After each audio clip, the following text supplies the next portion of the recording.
I want you to imagine that you suddenly became rich overnight. Maybe one of your investments went to the moon, a side hustle you started took off, you got a large inheritance, or you won the lottery. Believe it or not, many of you will find yourself in one of these scenarios, so this video was recommended to you for a reason. I mean, let's take the most unlikely option.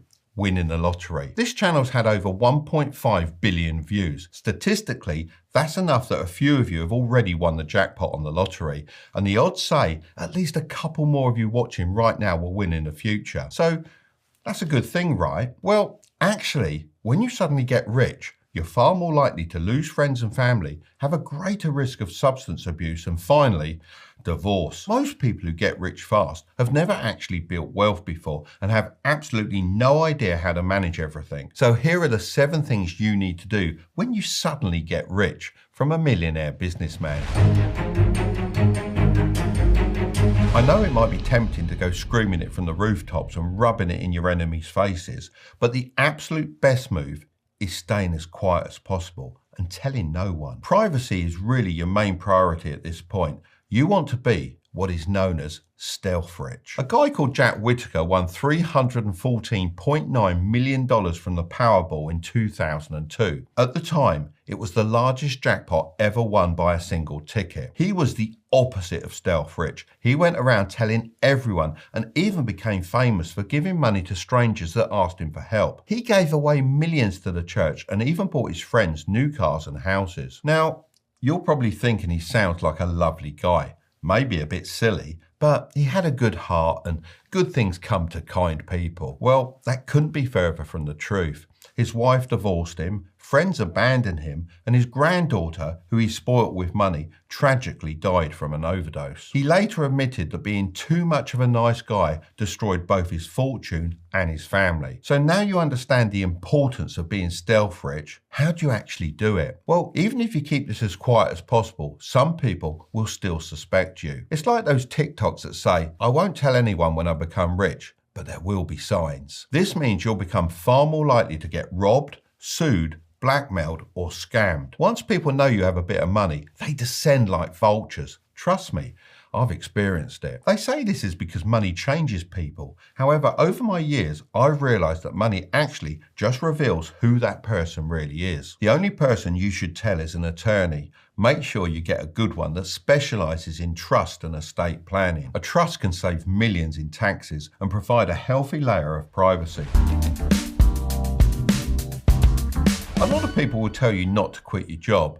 However, I disagree. If your job isn't bringing you satisfaction, then quit the job. Don't quit working, but quit that job. You could even wait for the perfect moment when your boss is pulling a power trip like, you need to step up your game if you want to continue working here, and then quit gloriously. But please go and find another job that you actually enjoy, at least for a bit. When people quit working entirely, all they have to think about 24/7 is how they're going to spend their money. Many end up starting a random business they know nothing about because they're bored and now have the money to do it. Some people even buy restaurants and end up on Gordon Ramsay's kitchen nightmares. Being rich and bored is a really dangerous situation to be in. The way I've always thought of it is, if you're working, then you're not spending. So keep your life as normal as possible for at least 6 months. You need to process having all this money and not give in to the temptation of spending it. You might think this doesn't matter. You're rich now. Why worry about a few little debts when you could pay it off if you wanted to? Well, these debts can quickly start eating into your fortune, and before you know it, you'll be left with nothing. Focus on paying back your highest interest rate debts first. The main culprit here is credit cards. These often have 20 to 30% interest rates, which eat away at your money faster than almost anything else. Then you have car loans and personal loans. These are worth clearing if the rates are high. Finally, you have mortgages. Paying off their house is often one of the first things people do after suddenly becoming rich. However, this might not actually be the best idea. If it's cheap debt, I'm talking 2 to 3%, it might be smarter to keep it and invest instead. This is because you should be able to get a better return from your investments, and that will offset the amount the debt is costing you. So focus on clearing that high interest debt. It's a guaranteed return, unlike investing, which can go up and down. Paying off debt is the same as earning that interest rate risk-free. So use this as a reset button, and once you're out of high interest debt, promise yourself never to fall back into that cycle. When you become rich all of a sudden, the people closest to you often feel entitled to a share of it because in their mind, you didn't earn it with honest hard work. They'll start asking for loans that they often don't intend to pay back, or even come up with genius business plans they need you to invest in. Trust me when I say the fastest way to lose family and friends is to lend them money. Just don't do it. They may resent you a little in the moment, but they'll get over it. That's far better than getting into a messy situation where everyone falls out. But what if you want to help out family and friends? Well, I have a simple rule. If someone I know asks me for help and they genuinely need it, then I give them the money and don't expect to ever be paid back. On one condition, they never ask me for money again. Can I have some money then, Mark? No, you're joking, and I pay you plenty. I recommend you do the same because you don't want people using you as their emergency fund. If you help them out once and they know they can come back for more, they're less likely to be responsible with their own money because they know you just bail them out again. I know this point sounds quite heartless, but it's really the opposite. Sometimes you have to be cruel to be kind. This will save you far more friendships than just being someone else's piggy bank. When most people get rich quickly, they still have a consumer mindset. They look at the money sat in their bank account and think about all the ways they're going to spend it. My son's friend's family actually won the lottery when he was younger, and his parents went out and bought a new house worth over $10 million, a couple of sports cars, and sent all their kids to private school. Only 2 years later, the dream collapsed. Curtis's friend was yanked out of private school, sports cars were sold off, and their $10 million home was desperately listed for $6.5 million after bad improvements and crushing debt forced them to sell. This all happened because they didn't understand the golden rule. Never spend the principal, only the interest. You should be trying to grow a money tree that produces new income every month, not cutting it down for temporary firewood. That's where your freedom figure comes in. Work out exactly how much income you need each year to live the life you want, then multiply it by 25. So if you want an income of $200,000 per year, you'll need to invest at least $5 million of your new wealth. The idea is that you'll never actually have to dip into the $5 million and be able to live on the $200,000 of interest every year. Even if you haven't received a large sum of money and become instantly rich, it's still worth working out your freedom figure, as it's a great target to aim for. The rule of 25 is based on a 4% safe withdrawal rate. I personally aim to grow my money by more than 4% though, just to be safe. That brings us on to the most common thing I hear is, where can I find those kinds of interest rates? My account only gives me 0.5%. The truth is, you're not likely to find the kind of interest rates you need for the rule of 25 in an ordinary account. You need to open an investing account. So let's say you somehow got your hands on that $5 million we talked about earlier. How could you invest it? Well, at this stage, it's way more about preservation than growth.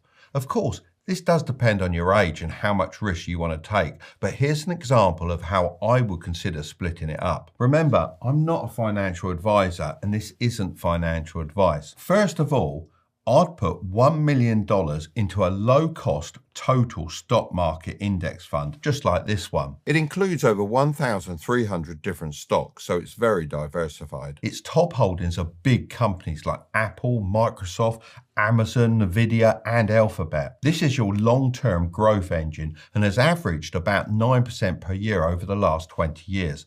But future returns could be higher or lower. On $1 million, that's around $90,000 a year. Second, I'd put $1 million into a low-cost total bond market index fund such as this one. A bond fund is a pool of loans you give to governments or companies. Instead of owning one bond, you own a basket of many, which pays you regular interest and is generally considered safer than stocks. This should help you with stability in the event of a market crash. Broad bond market indexes have averaged 4% returns per year. On $1 million, that's $40,000 a year. Third, I'd put $500,000 into residential real estate, like single-family homes, and another $500,000 into commercial real estate, like warehouses. I like this split, as residential real estate is great for property appreciation. US housing has historically grown at about 7% annually, so on $500,000, that's $35,000 a year. Commercial real estate is great for steady cash flow, as tenants normally stay for years and also maintain the property. If you buy right, then this historically gives returns of around 8% per year. So on $500,000, that's $40K a year. Fourth, I'd put $500,000 into blue chip crypto like Bitcoin and Ethereum. Bitcoin has been one of the best performing assets of the last decade, so it makes sense to have it in an investment portfolio. However, it is highly volatile and can go down just as fast as it goes up. So treating it as a 5 to 10% moonshot allocation makes sense. Bitcoin's last decade saw explosive gains of 49% annually, but past performance doesn't predict the future. So let's normalize it to a 10 to 15% range. $500,000 could average roughly 62.5K per year. Fifth, I'd put $1 million into a high interest savings account, such as this one from SoFi that offers up to 4.5%. On $1 million, that's $45K a year. Altogether, that example portfolio could generate around $312,500 per year in passive income if markets perform like their long-term averages. But remember, past performance is no guarantee of future results. If you want to get started building an investing portfolio, I actually reached out to Trading 212 to see if they wanted to sponsor this portion of the video. They agreed and are actually giving you a free fractional share worth up to £100 when you use the code Tilbury in the promo code section of the app. Don't wait to win the lottery to get started with this. Just get it set up now, and trust me, you'll thank yourself in the future. The ones paying very close attention will realise that I missed out $500K from that $5 million investment portfolio example. That's because you should spend that $500K on whatever you like. Call it fun money. I went through this stage and realised that having money isn't about Lambos or mansions. It's about never having to do things you don't want to do. Real wealth is waking up and deciding how to spend your day. Don't be like those lottery winners who blow it all chasing possessions, not freedom. The rich that stay rich are the ones who buy back their time. Once you've secured yourself, think beyond yourself and leave a legacy. If you want to learn exactly how to invest for beginners, then I'm going to leave that video right up there. But don't click on it just yet. Make sure to subscribe if you want to grow your wealth. Okay? I'll see you over there.